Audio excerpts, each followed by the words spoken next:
The people of Franklin Township just cannot continue to pick up the tab for the city of Columbus. Third time's the charm. Today, Franklin Township trustees voted to put a continued levy on the November ballot. They're hoping of keeping a fire department by doing so.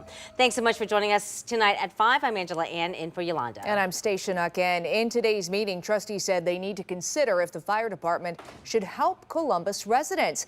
That's an issue 10 TV's Lacey Crisp has been covering since last March. So Lacey joining us live now from the only open Franklin Township fire station as of today. Lacey?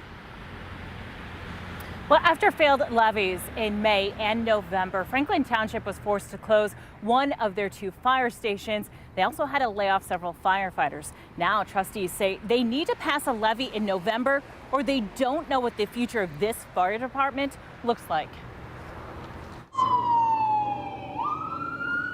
Engine 193 races down the road for an emergency. For the fire levy. Franklin Township resident Alan Reeve says it's sad the township was forced to close one fire station in hopes that's the last of the cuts. I believe that residents are up to the hilt as far as paying taxes go, but I believe there's money out there that could keep that fire department going. This will give one more chance for the people to make up their mind. Trustees voted this morning to place a continued levy on the November ballot. The current levy expires this year. The proposed levy would add $35 a year per each $100,000 home value, meaning $241.15 a year. They say changes need to be made even if residents pass that continued levy. It's time Columbus steps up and takes their responsibility. We cannot continue to run into Columbus and supply Columbus with all the protection that we're doing. People of Franklin Township cannot afford to continue to pay it.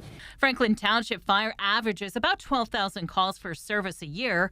Of those, more than 8,000 are into the city of Columbus. The city of Columbus is not stepping up to the plate, and that's what has to happen. And until they're forced to do it, they're not going to.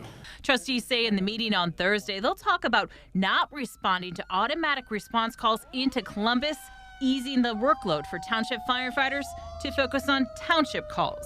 I think a sit down with the city of Columbus is needed because we're not the only township, or not only the only township that is being taken advantage of by the city to cover their bases when they're not even adding to a fire class this year, from what I've heard. And I think we're being taken advantage of. And I reached out to Columbus Mayor Andrew Ginther for a comment, but I did not get a response. Reporting live, Lacey Crisp, 10 TV News.